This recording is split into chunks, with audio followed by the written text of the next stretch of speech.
سأذكر لك موقف عجيب وقع قبل أيام أيضا، قبل أن تورد السؤال الذي بعده. قبل قرابة الشهرين تقريبا كنت في نيوزيلندا، فخرجت، كنت أدرس إنجليزي، فخرجت من المدرسة، فكان في مجموعة من الشباب السعوديين ممن ذهبوا يدرسون هناك، وأكثرهم من الطلاب خريجين الثانوية. فالعادة إذا خرجنا هناك مربع بين المدارس نتحدث معهم قليلا كذا، وأحيانا يعني قد نخرج معهم بعض الأماكن. جئت وتحدثت معهم قليلا، فكان في كنيسة كبيرة جدا من أقدم الكنائس، عمرها قرابة 100 سنة، في كرايستشير في جنوب نيوزيلندا. ونظرت فإذا عندها شاب ماسك الإنجيل ويقرأ بصوت عالي جيسوس از، ويخطب بصوت عالي، وراءه قسيسة وقسيس. قلت للشباب: شباب هذا ماذا يفعل؟ قال: يا شيخ احنا مضى لنا 2 سنين في هذا المكان، هذا دائما يأتي يتكلم يدعو للنصرانية. قلت: طيب ما أحد منكم ناقشه؟ فقالوا: يا شيخ يعني نحن غير ملتزمين طيب يا أخي أنت كافر يعني. قالوا: استغفر الله نحن مسلمون. طيب ما دام مسلم ليش ما تذهب وتناقش؟ قالوا: يا شيخ ما ندري، ما عندنا علم ولا عندنا. قلت: طيب أنا سأذهب إليه وأتكلم معه. مضيت من لحظتي وأقبلت إليه وهو معه الإنجيل يقرأ. فلما جئت إليه لأجل ألا يضطرب أو يرهب أو كذا، ابتسمت وأنا قادم بحيث أنه يأمن. ففعلا جئت وابتسمت وقلت له good evening أو good afternoon، حييت بتحيتهم. ثم أغلق كتابه وحياني، فمددت يدي وصافحته هواري وكذا، فرد علي بأسلوب لطيف. قلت له: أنت تقرأ من ماذا؟ قال: هذا البايبل، هذا الإنجيل. قلت: أوه طيب ممكن أقرأ؟ فأخذته وتصفحته قليلا بالإنجليزي وأرجعت إليه. قلت: صوتك جميل. فقال: ثانك يو انبسط. فقلت: أنت كم مضى لك تقرأ؟ قال: أنا مضى لي 2 ساعات وأنا أقرأ. قلت: إذا صوتك جميل وأنت قوي. قالوا: شكرا. انبسط، وقامت القسيسة والقسيس وأقبلوا لما رأوا التلطف. قلت له: أنت إلى ماذا تدعو؟ قال: أنا أدعو إلى النصرانية. قلت: حسنا، ادعني. قالوا: أدعوك؟ قلت: ادعني، أنت تدعو النصرانية، ادعني النصرانية. طبعا هو ما يدري أنا عربي، أنا أعجمي، أنا باكستاني، أنا ما يدري، لحية سوداء وشعر أسود ما يدري، والعرب أيضا ليسوا كثير هناك. قلت: ادعني. قال: أول شيء أنك تحب عيسى. قلت: أنا أحب عيسى، هذه ما تحتاج إلى سؤال. أنا أحب عيسى أكثر ما أحب نفسي وأكثر ما أحب أولادي وزوجتي. عيسى أحبه حبا عظيما. أعطني اللي بعدها. قال: أن تعتقد أن عيسى ابن الله.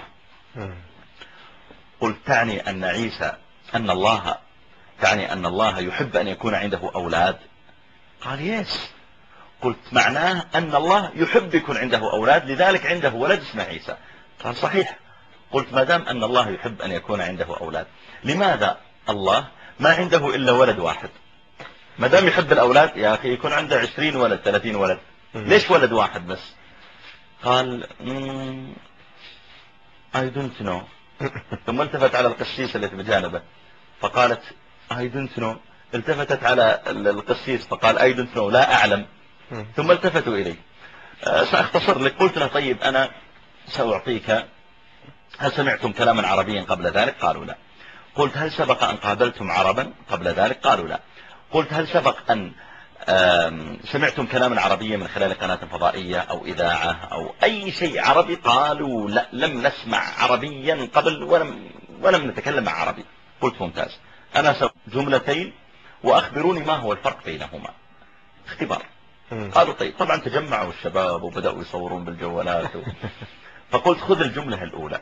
قال: نعم. فقلت: ذكر رحمة ربك عبده زكريا إذ نادى ربه نداء خفيا قال: رب إني وهن العظم مني واشتعل الرأس شيبا ولم أكن بدعائك رب شقيا وإني خفت الموالي من ورائي وكانت امرأتي عاقرا فهب لي من لدنك وليا. وتلوت قرابة 5 آيات ترتيلا من أول سورة مريم.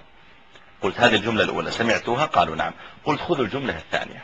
قالوا: نعم. فقلت: ذهب أحمد إلى السوق واشترى تفاحا ثم رجع إلى بيته وركب الأتوبيس ثم ضيع المفتاح ودخل إلى بيت جيرانهم ثم دخل إلى بيته وارتاح. هذا كلام من عندي رتلته كترتيل الأول، ثم قلت لهم هل هناك فرق بين الكلامين؟ قالت العجوز قسيسة يس، نعم نعم. قلت ما هو الفرق؟ قالت لا أدري وجهها متغير. قالت لا أدري. قلت إذن كيف اكتشفت أن هناك فرقا ما دام أنك لا تفهمين العرب؟ فهمت شيئا؟ قالت لا. قلت كيف اكتشفت أن هناك فرقا وأنت لا تفهمين؟ قالت اكتشفته بقلبي، وجعلت تضرب صدرها. قلت كيف؟ قالت لما قرأت الكلام الأول جعل قلبي ينتفض. والله يا شيخ بهالعبارة قالت جعل قلبي ينتفض، ولما قرأت الكلام الثاني عادي. قلت طيب تتوقعين الكلام الأول ماذا والكلام الثاني ماذا؟ قالت الكلام الأول كلام الله سبحان الله والله وأشرت إلى السماء. هذا الكلام قبل شهرين. قالت الكلام الأول كلام الله وأشرت إلى السماء. قلت والكلام الثاني؟ قالت الكلام الثاني ما أدري، قد يكون أغنية عربية، شعر، كلام، ما أدري. أما الكلام الأول فكلام النبي جاء به من الله. شوف يا أخي، يعني هذا دليل أن هؤلاء الناس يحتاجون إلى أي إنسان. طبعا بعدها طال النقاش حول يعني أهمية الإسلام وأن هذا القرآن لولا أنه حق وإلا لما أثر فيكم إلى آخر ما وقع. لكن الذي أعني أخي أننا نحتاج إلى كل جندي من جنود الإسلام أن يوصل رسالة الإسلام إلى